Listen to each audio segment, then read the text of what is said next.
Olá, eu sou o pastor Adejarlan Ramos. Hoje queremos falar sobre a lição de número 12, a rebelião de Absalão.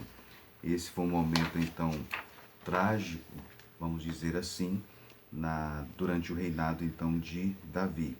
A rebelião de Absalão é um momento em que nós podemos tirar lições muito preciosas para as nossas vidas, e porque não era apenas uma oposição, mas era realmente um momento em que nós aprendemos o que a síndrome do poder ela pode fazer na vida de uma pessoa.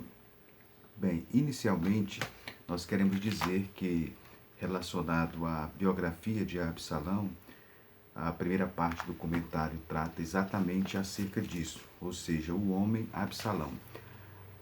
Absalão, na Bíblia, nós temos dois Absalão. Nós temos um terceiro que aparece no livro apócrifo de Macabeus.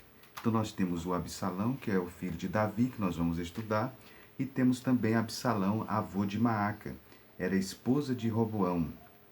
Aparece então em 1 Reis 15:2 e em 1 Reis 15:10.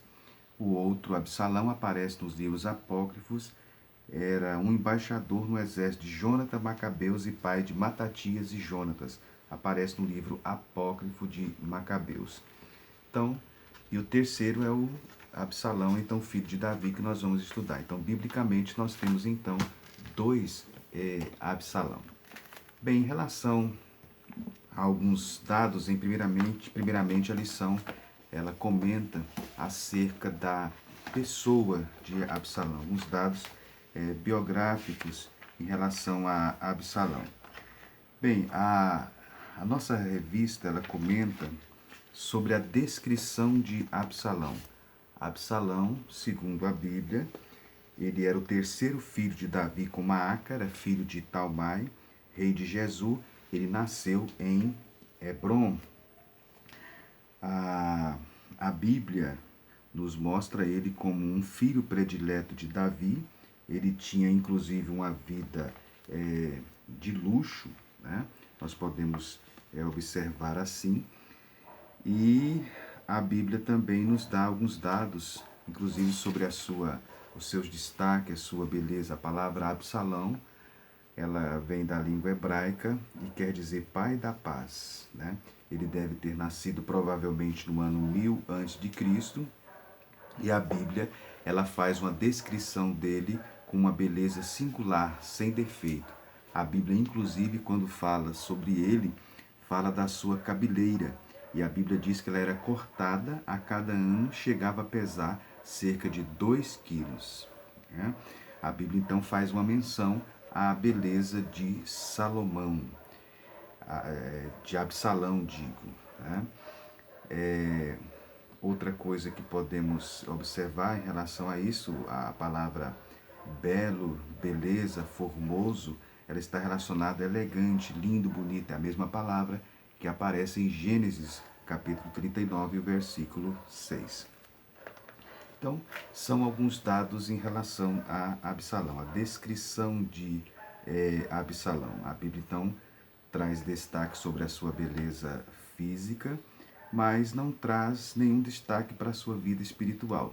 Isso é um ponto, então, interessante de nós observarmos na vida de Absalão. Bem, Absalão, ele estava revoltado. Nós podemos observar, então, a revolta, então, de Absalão. O que gerou essa rebeldia de Absalão? A primeira coisa que podemos observar era a sede e a ambição que ele tinha pelo poder. Ele era uma pessoa sedento pelo poder. Né? Ele então traça planos maléficos, ele deseja realizar então os seus intentos, ele deseja concretizar os seus desejos. Ele viu então que o caminho estava aberto. Quem tinha primeiramente direito ao trono, que era Aminon, estava morto. Né? E então junta tudo isso, ele tinha também um nascimento nobre. Absalão, então, junta todos esses elementos. Junta, então, sua sede de poder, a sua beleza, o seu nascimento nobre. Junta também os problemas que estavam acontecendo no reinado então de Davi. Davi já estava em idade avançada e o que acontece? Absalão então não perde tempo, né? Absalão então não perde tempo para concretizar os seus intentos. É assim que ele então se torna um rebelde, ele se rebela. Nós podemos aqui comentar um pouquinho acerca desta questão. Em relação a Absalão, o texto está baseado em 2 Samuel capítulo 15. Eu quero chamar a atenção para alguns elementos textuais que o professor de escola dominical deve atentar. Primeiro, 2 Samuel 15, versículo 1, a Bíblia diz: depois disto, Absalão fez aparelhar para si um carro e cavalos, 50 homens que corressem adiante dele. Observe bem que nesse caso ele estava querendo e estava de fato tomando posse dos símbolos reais. O versículo ainda diz que levantando Absalão, versículo 2, pela manhã, parava a entrada da porta e a todo homem que tinha alguma demanda para vir ao rei a juízo, o chamava Absalão a si e lhe dizia: de que cidade és tu? E ele respondeu: de tal tribo de Israel é teu servo. Então Absalão lhe dizia: olha, a tua causa é boa e reta, porém não tens quem te ouça da parte do rei. Ele começa então a furtar o coração do povo. Ou seja, as audiências públicas aconteciam sempre pela manhã em um tribunal que era presidido ao lado de fora, à porta da cidade. Absalão então se postava ali, Absalão se colocava ali para obter favorecimento. Como nesse caso o rei estava ocupado com outras questões, ou talvez com as guerras, além dele estar também envelhecido, muitas questões então ali ficavam sem solução. E isso criava um sentimento, um profundo sentimento de ressentimento entre o povo. O povo então começou a ficar ressentido. Absalão se aproveitava então dessa ocasião para minar seu pai, concedendo a todos os que podia acordos favoráveis, demonstrando então assim a todos a sua cordialidade. Era dessa forma que Absalão obtinha então a afeição das pessoas, sem que elas percebessem a sua ambição maligna. Aqui queremos comentar um pouco acerca disso. Olha bem essa estratégia então de Absalão. Ele era, na realidade, um verdadeiro demagogo, né? Ele sabia, então, fazer o povo se desviar. Ele tinha um charme irresistível, está em capítulo 14, versículo 25 e 26. Ele tinha também nas suas veias sangue real, tanto por parte de pai quanto também por parte de mãe, mas ele não tinha caráter algum, né? As pessoas não estavam interessadas totalmente nisso, elas foram enganadas então pela aparência.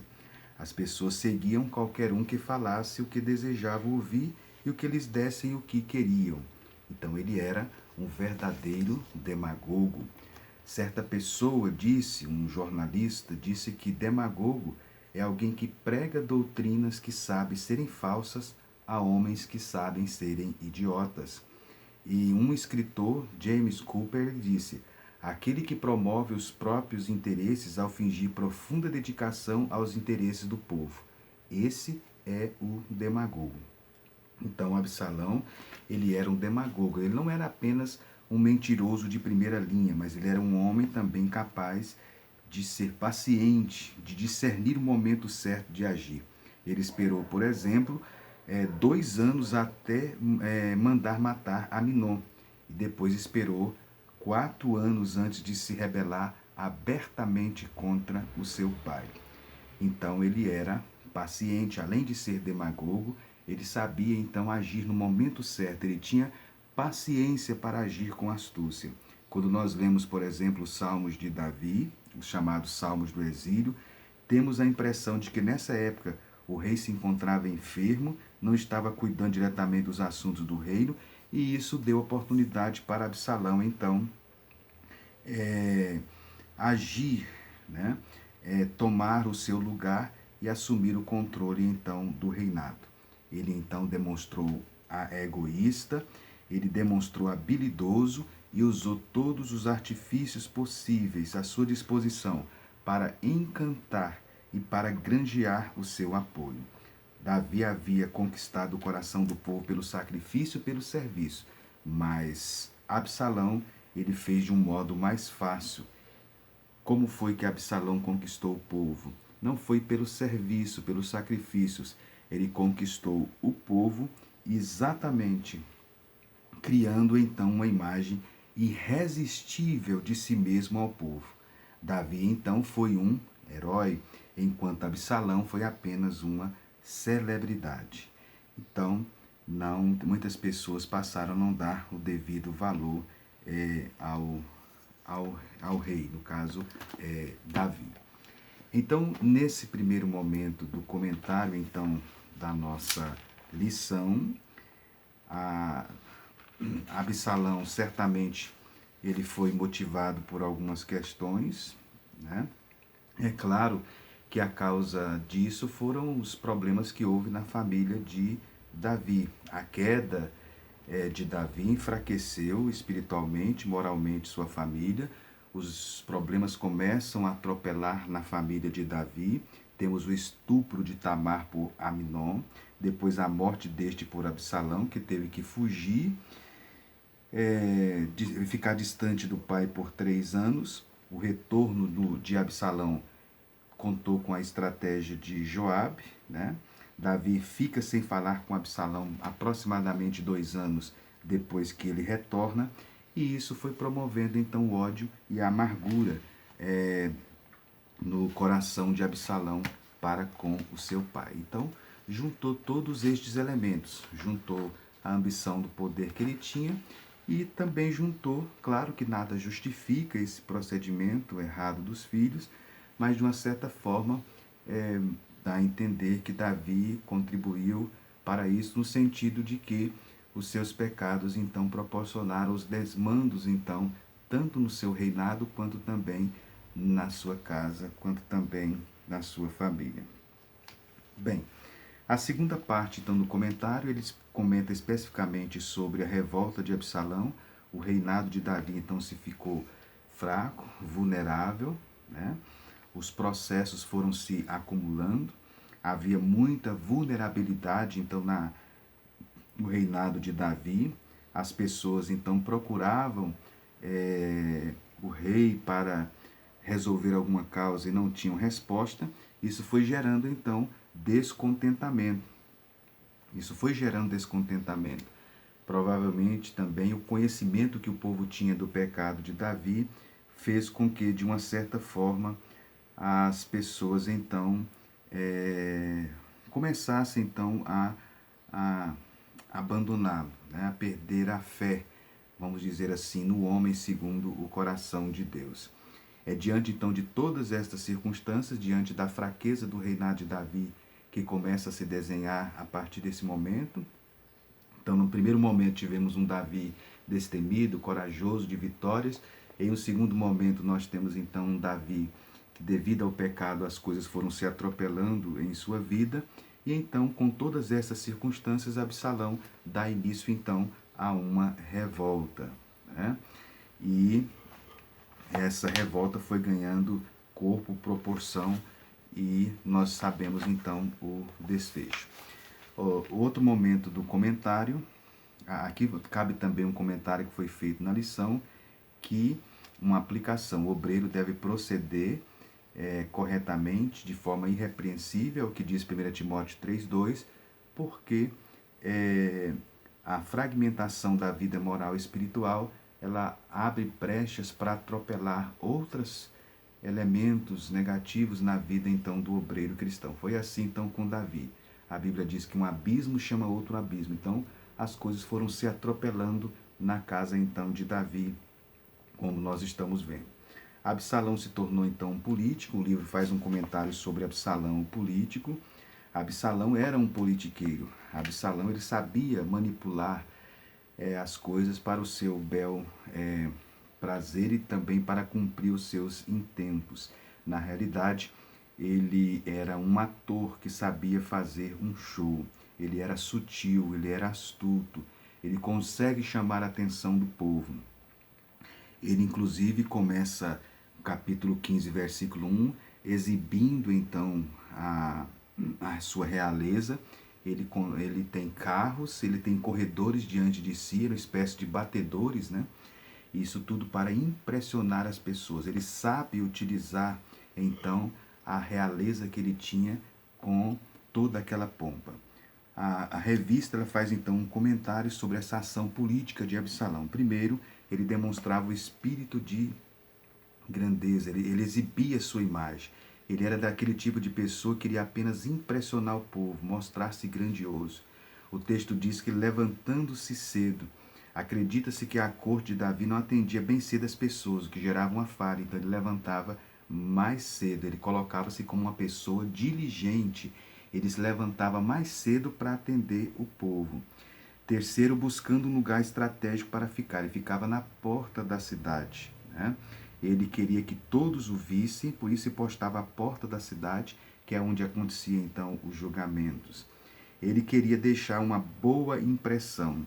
Então as pessoas, os forasteiros que iam à cidade para resolver suas questões judiciais, suas demandas, ele então deixava uma boa impressão nessas pessoas, falando o que elas queriam ouvir, e isso de uma certa forma conquistava a afeição dessas pessoas.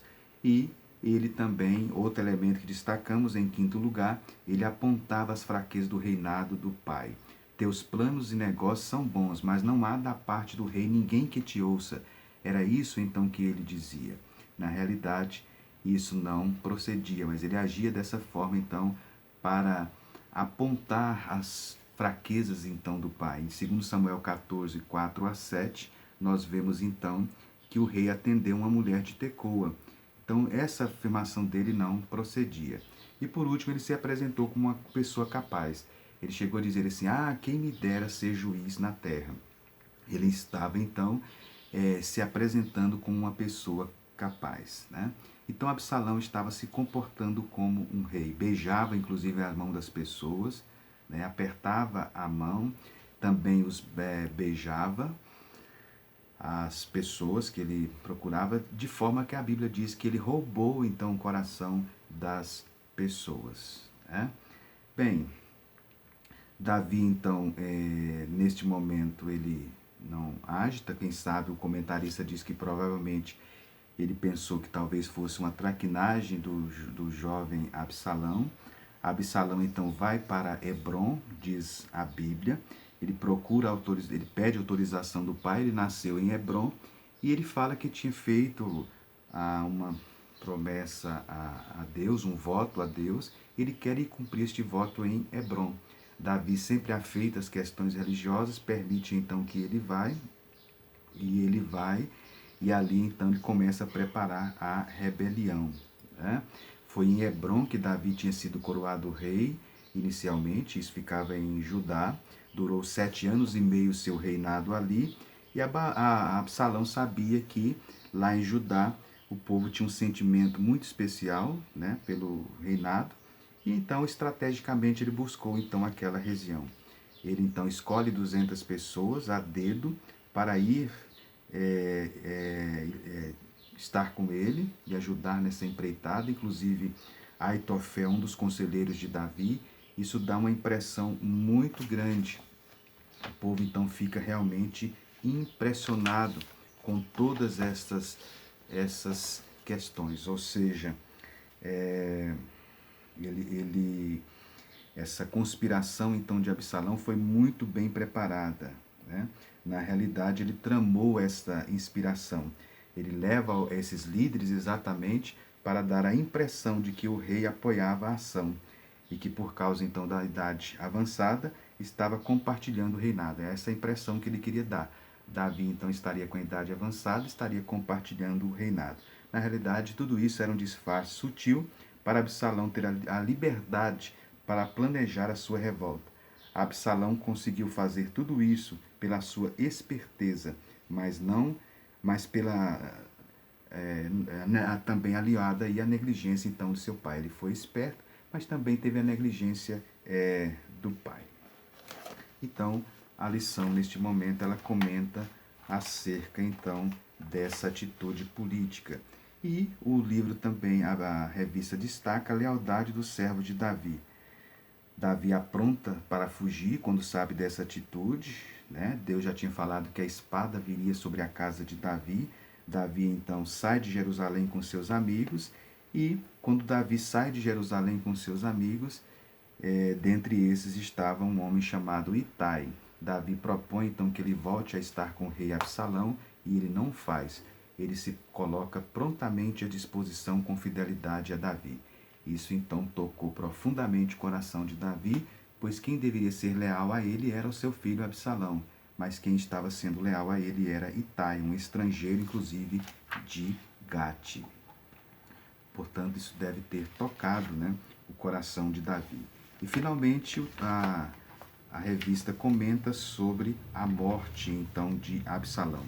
O coração de Davi era um coração de pai, né? E naquele momento também agiu. Davi teve que preparar um exército para lutar contra o seu próprio filho. Foi um momento talvez muito difícil, talvez uma das mais difíceis batalhas de Davi. Ele armou um exército para lutar contra o seu próprio filho. Dividiu o exército em 3 companhias, uma sob a liderança de Joabe, outra de Abisai e a última de Itai. Eles então vão para o combate. Davi então faz algumas recomendações. O coração de pai age naquele momento, né? Mas o preço da rebelião de Absalão então foi pago. Nós temos então finalmente o relato da morte então de Absalão, né? Davi tinha solicitado que tratassem Absalão com brandura. A batalha prossegue, mata cerca de 20.000 homens de ambos os lados. Absalão então ficou frente a frente com os guerreiros de seu pai, e procurou fugir montado em uma mula. A mula era sinal de realeza. Quando o animal estava correndo, então, por entre os galhos, prendeu-se a cabeça e o cabelo do rebelde Absalão nos galhos, e ele ficou pendurado. Um soldado conta então para Joabe a situação dele, do jovem. De imediato então ele vai até lá e fere com 3 dardos no coração. Depois os escudeiros usam contra ele a espada, né? Ele assim então ele foi morto. Assim foi o fim então de Absalão. Bem, então a rebelião, né, de Absalão, a desobediência então de Absalão. Finalmente podemos então aprender que a rebelião aborrece a Deus. Então vamos evitar o pecado da rebeldia, vamos buscar então a sabedoria e a prudência, para que nós não venhamos a experimentar as consequências trágicas como tiveram também Absalão. Portanto, finalizando, nós podemos então dizer ao nosso professor de escola dominical e alunos, primeiramente, professor, comente então sobre o homem Absalão, a questão da descrição, traga alguns dados biográficos acerca de Absalão, mostre o porquê ele estava rebelde, o que gerou, as circunstâncias que gerou a rebeldia. A rebeldia também devemos atentar que às vezes ela não nasce em um ambiente neutro, né, com as exceções, mas normalmente cria-se umas circunstâncias e elementos que alimentam também a rebeldia, e isso, claro, não justifica, mas estou falando das condições que isso acontece. E depois comente então sobre a ação de Absalão, Absalão político, como foi que ele roubou o coração então do povo. E destaque também a lealdade dos servos de Davi, especialmente Itai, e finalize mostrando a morte trágica de Absalão, sempre aplicando isso à realidade dos seus alunos, dentro do contexto pós-moderno que nós estamos vivendo, de rebeldia, enfim. Isso pode ser aplicado de sublevação, isso pode ser aplicado, então, de forma muito clara à realidade dos alunos, especialmente do contexto eclesiástico na igreja brasileira. Portanto, que Deus abençoe a todos, que o professor possa regar tudo isso no coração, mostrar sempre as referências bíblicas. Sempre tem alunos novos na sala que talvez não conhecem essa narrativa, então sempre confirme as suas falas, mostrando as referências bíblicas. Que Deus abençoe a todos, até a próxima lição.